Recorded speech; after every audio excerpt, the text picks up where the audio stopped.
हम एक्सप्लेन करने वाले हैं हाल ही में आई मूवी बड़े मियाँ छोटे मियाँ को, जिसमें अक्षय कुमार और टाइगर श्रॉफ लीड रोल में हैं और ये मूवी आपको जरूर पसंद आएगी, इसलिए वीडियो को भी लाइक कर दीजिए। हम चलिए कहानी शुरू करते हैं। तो मूवी की शुरुआत में हम देखते हैं कि आर्मी सोल्जर्स एक बहुत ही कीमती यंत्र को कहीं ले जा रहे होते हैं। इस यंत्र के बारे में बताया जाता है कि ये भारत के लिए एक ढाल है जो अगर दुश्मन के हाथ में लग जाए तो दुनिया में विनाश हो सकता है। अब इसमें ऐसा क्या है वो हमें आगे पता चलेगा। तभी उन सोल्जर्स पर कुछ लोग मिसाइल से हमला कर देते हैं और यहाँ फायरिंग शुरू हो जाती है, जिसमें ज्यादातर सोल्जर्स अपनी जान गंवा देते हैं। फिर वहाँ एंट्री होती है एक मास्क पहने हुए आदमी की, जिससे एक घायल जवान पूछता है कि आखिर तुम कौन हो और क्या चाहते हो। वो मास्क वाला आदमी कहता है कि मैं प्रलय हूँ और भारत को बर्बाद करने आया हूँ। जिसके बाद वो सारे जवानों को मार डालता है और अपने साथ उस कीमती यंत्र को लेकर चले जाता है। फिर हम कैप्टन मिशा को देखते हैं जो कि अपने खबरी से इंफॉर्मेशन लेने आई थी। वहाँ उसका खबरी बताता है कि भारत का एक नया दुश्मन आ गया है जो ऐसी वॉर करने वाला है जो आज तक इतिहास में कभी हुई नहीं होगी। उसी समय उस खबरी को कोई गोली मार देता है और मीशा उसका पीछा करती है और खबरी को जान से मारने वाले आदमी ने भी सेम उसी तरह का मास्क पहना हुआ था। तब यहाँ मीशा और उस मास्क वाले आदमी की लड़ाई होती है और इतनी मार खाने के बाद भी वो मास्क वाला आदमी बार बार खड़ा हो जाता है, यहाँ तक कि उस पर लगे घाव भी अपने आप बढ़ जाते थे। अब ऐसा क्यों होता है वो हमें आगे पता चलेगा। हालांकि इस बार वो मास्क वाला आदमी मीशा को घायल करके वहाँ से चले जाता है। फिर सीन चेंज होता है और हम देखते हैं कि यंत्र को अपने साथ ले जाते समय उस मास्क वाले आदमी ने एक वीडियो भी बनाई थी, जिसमें उसने भारत को खत्म करने की साफ साफ धमकी दी थी और आर्मी को चैलेंज भी किया था कि मुझे 3 दिन में पकड़ सकते हो तो पकड़ लो, क्योंकि तुम्हारा यंत्र मेरे पास है और इससे मैं भारत को नक्शे से मिटा दूंगा। यह देखकर इंडियन गवर्नमेंट की हालत खराब हो जाती है कि वो अपना इतना कीमती यंत्र वापस कैसे लाएंगे, क्योंकि वो आदमी तो साइको लग रहा था जो दुनिया को ही खतरे में डाल सकता है। तब उस यंत्र को वापस लाने की जिम्मेदारी कर्नल आजाद को मिलती है, जिसके बाद आजाद सर को इस साइको से लड़ने के लिए 2 नाम याद आते हैं, राकेश और फिरोज, जिनके निकनेम थे फ्रेडी और रॉकी। अब मिशा के पूछने पर आजाद सर उसे इन दोनों के एक बड़े मिशन के बारे में बताते हैं, जिससे उनकी काबिलियत का पता चल सके। फिर हमें 8 साल पहले का सीन दिखाया जाता है, जहां अफगानिस्तान में कुछ आतंकवादियों ने इंडियन एम्बेसडर और उसकी फैमिली को बंदी बना लिया था और उनकी मांग थी कि उनके एक साथी को छोड़ दिया जाए जो कि एक बहुत बड़े टेररिस्ट का बेटा था। आजाद सर कहते हैं कि हम उस टेररिस्ट को नहीं छोड़ेंगे, इसलिए तुम्हें कैसे भी करके उन होस्टेजेस को बचाना होगा। अब इस मिशन का नाम उन्हें समझ नहीं आता तो उनके सामने जो फिल्म चल रही थी वो उसी का नाम बड़े मियाँ छोटे मियाँ रख देते हैं। इसके बाद फ्रेडी और रॉकी अपने इस मिशन पर चले जाते हैं, जहां वो एक एक करके उन आतंकवादियों को मारते हुए होस्टेजेस तक पहुंचते हैं। फिर जैसे वो उन्हें लेकर भागने वाले थे तभी वहाँ पर और टेररिस्ट आ जाते हैं और वहाँ लड़ाई के दौरान गोली चलने से नीचे बैठे सारे टेररिस्ट को पता चल जाता है, जिसके बाद वो सब इन्हें मारने आते हैं। हालांकि फ्रेडी और रॉकी सब कुछ तहस नहस कर डालते हैं और फिर उन होस्टेजेस को लेकर अपने साथ चल देते हैं और उन्हीं के पीछे वही टेररिस्ट पड़े थे। फिर थोड़ी देर में अपने हेलीकॉप्टर तक पहुंच जाते हैं और जैसे ये उसमें बैठकर निकलने वाले थे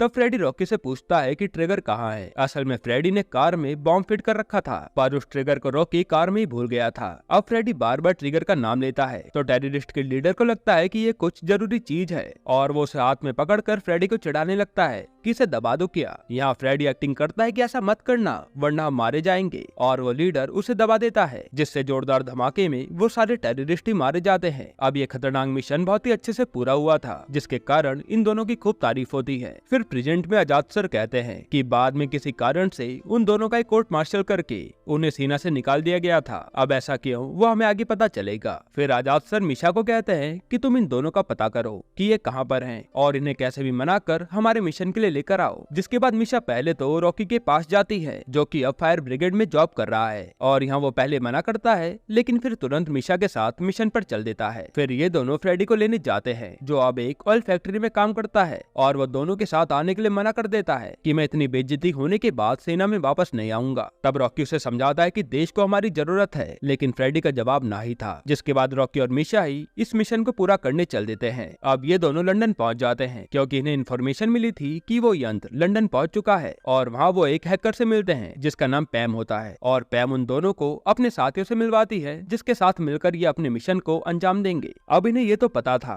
कि मेट्रो के नीचे एक खुफिया सुरंग है और उसी में एक वॉल्ट है, जिस वॉल्ट में वो यंत्र रखा गया है। हालांकि इस वॉल्ट की निगरानी 24 घंटे होती है, इसलिए इन्हें बहुत बचकर उस वॉल्ट तक पहुंचना होगा। तब ये एक सॉलिड प्लान बनाते हैं और रॉकी जैसे तैसे करके उस वॉल्ट तक पहुंच जाता है। फिर वहाँ उसका सामना कई सारे गुंडों से होता है, जहाँ शुरुआत में तो रॉकी सब पर भारी पड़ रहा था, पर थोड़ी देर में गुंडे उसे पकड़कर मारने वाले होते हैं। अब यहाँ एंट्री होती है फ्रेडी की, जो कि रॉकी को बचाने आ गया था। फिर ये दोनों यहाँ सारे गुंडों का खात्मा करके वॉल्ट के अंदर उस यंत्र को देखने जाते हैं। तब यहाँ रिवील होता है कि जिस यंत्र को उस मास्क वाले आदमी ने उठाया था वो कोई मशीन नहीं बल्कि एक लेडी होती है, जिसका नाम था प्रिया। हालांकि फ्रेडी और रॉकी प्रिया को पहले से ही जानते थे और यहाँ ये भी पता चलता है कि फ्रेडी की तो प्रिया से सगाई भी हो चुकी थी, पर बाद में उनकी सगाई टूट गई। फिर प्रिया उन्हें बताती है कि वो यहाँ पर कैसे आई। असल में प्रिया ने भारत सरकार के साथ मिलकर एक ऐसा कवच तैयार किया था जिससे अगर भारत के ऊपर कोई भी देश हमला करता भी तो उसकी मिसाइल हवा में ब्लास्ट हो जाएगी, बिल्कुल वकांडा के कवच की तरह। और इस कवच का नाम इन्होंने दिया था करण कवच। अब यहाँ ये प्रॉब्लम थी कि उस कवच का पासवर्ड कहाँ सेव रखा जाए, क्योंकि वो जहाँ कहीं भी उस पासवर्ड को रखेंगे कोई न कोई उसे हैक कर सकता है। इसलिए उन्होंने ये डिसाइड किया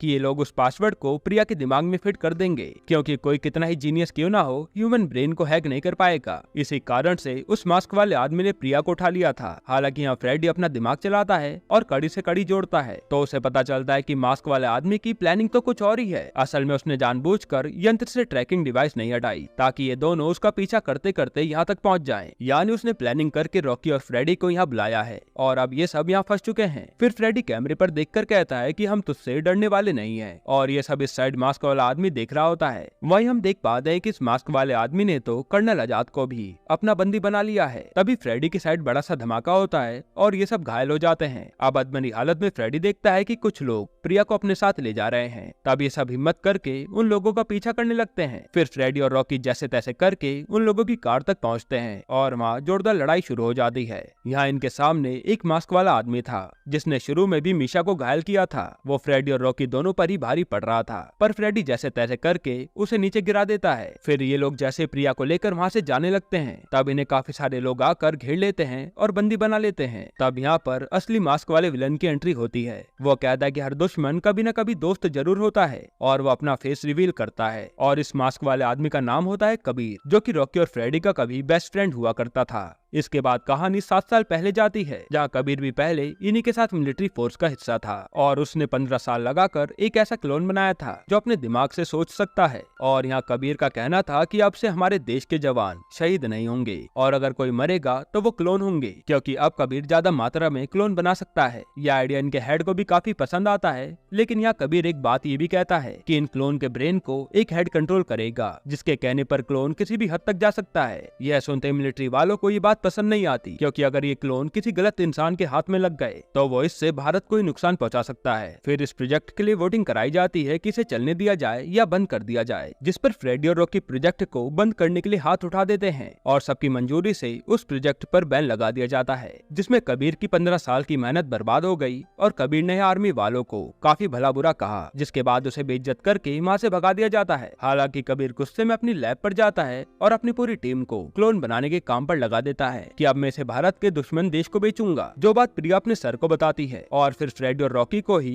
कबीर की स्लैब को तबाह करने भेजा जाता है। अब वहाँ ये दोनों कबीर के सारे सिक्योरिटी को मार डालते हैं और फिर ये कबीर से लैब तबाह करने को कहते हैं, पर अब तक तो कबीर साइको बन चुका था, इसलिए वो इन्हीं दोनों को खरीदने की बात करता है। यहाँ तक कि वो इंडियन आर्मी के खिलाफ भी काफी उल्टा सीधा बोलता है, जिस पर ये उसे भी जान से मार डालते हैं। अब यहाँ रॉकी और फ्रेडी को ऑर्डर्स थे कि इन्हें कबीर को जिंदा पकड़ कर लाना है, पर ऑर्डर्स न मानने के कारण दोनों का ही कोर्ट मार्शल हो जाता है और इन्हें आर्मी से बाहर कर दिया जाता है। अब प्रेजेंट में कबीर बताता है कि तुमने जिसे उस समय कबीर समझकर मारा था, असल में वो कबीर नहीं बल्कि उसका क्लोन था, जिसका नाम था एकलव्य। यहाँ कबीर ये भी बताता है कि मैंने तुम दोनों के भी क्लोन तैयार कर लिए हैं। और फिर वो आजाद सर को लेकर आता है, जिन्हें वो दोनों के सामने गोली मार देता है। यह देखकर फ्रेडी और रॉकी को काफी गुस्सा तो आता है, पर वो बंदे होने के कारण कुछ कर नहीं पाते। फिर वहाँ से कबीर प्रिया को अपने साथ लेकर चले जाता है। अब थोड़ी देर में वहाँ पैम आती है, जो इन लोगों को आजाद कराती है, जिसके बाद ये लोग आजाद सर की बॉडी को लेकर इंडिया आते हैं और उन्हें श्रद्धांजलि देते हैं। फिर ये दोनों कबीर से बदला लेने का मन बना लेते हैं और इनके पास केवल एक ही दिन बचा था।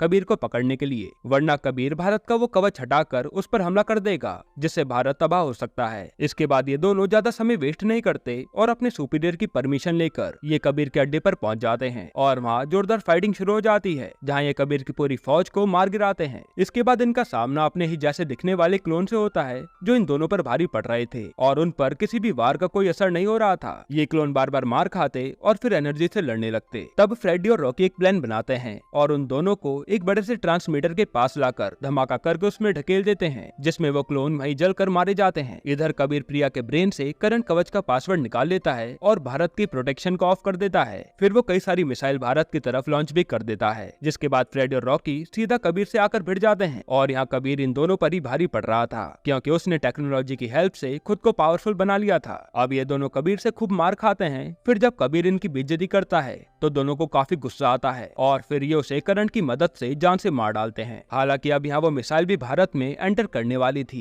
इसलिए इन्हें जल्दी से कवच का पासवर्ड पता करके करंट कवच को एक्टिवेट करना था, जो कि कबीर ने पासवर्ड बदल दिया था। अब ये जल्दबाजी में 2 बार गलत पासवर्ड डाल देते हैं और इनके पास अब आखिरी मौका बचा था उसे ओपन करने का, जिस पर फ्रेडी बोलता है कि कबीर का सबसे खास क्लोन था एकलव्य। तब रॉकी उसे एंटर करता है और इस बार ये पासवर्ड सही था, जिसके बाद वो भारत पर करंट कवच को एक्टिवेट कर देते हैं और वो मिसाइल उस पर लगते ही हवा में खत्म हो जाती है। यानी अब फ्रेडी और रॉकी ने भारत के सर से सबसे बड़ा खतरा खत्म कर दिया था, जिसके बाद ये मूवी यहीं पर खत्म होती है। दोस्तों, आपको ये मूवी कैसी लगी हमें कमेंट में जरूर बताइएगा। वैसे मैं आपको एक छोटा सा रिव्यू दूं तो ये मूवी बिलो एवरेज थी, जहां शुरुआत में तो मुझे लगा कि हमें कुछ अच्छा देखने को मिलेगा, बट 30 मिनट में ये मूवी एकदम सिंपल होती चली गई और इसे देखना एक सरदर्द बन गया। हालांकि मैंने ये मूवी मेनली अक्षय कुमार के लिए देखी थी, ये सोचकर कि शायद इससे उनका कमबैक होगा, लेकिन इस मूवी ने तो उनके कमबैक को और भी पीछे ढकेल दिया। यह फिल्म देखकर समझ आ गया कि शायद बॉलीवुड के पास कहानियां ही खत्म हो गई हैं। बाकी आप अपनी राय कमेंट में बताइएगा और अगर आपको हाल ही में आई एक कमाल की मूवी देखनी है तो आप ये वीडियो देख लीजिए।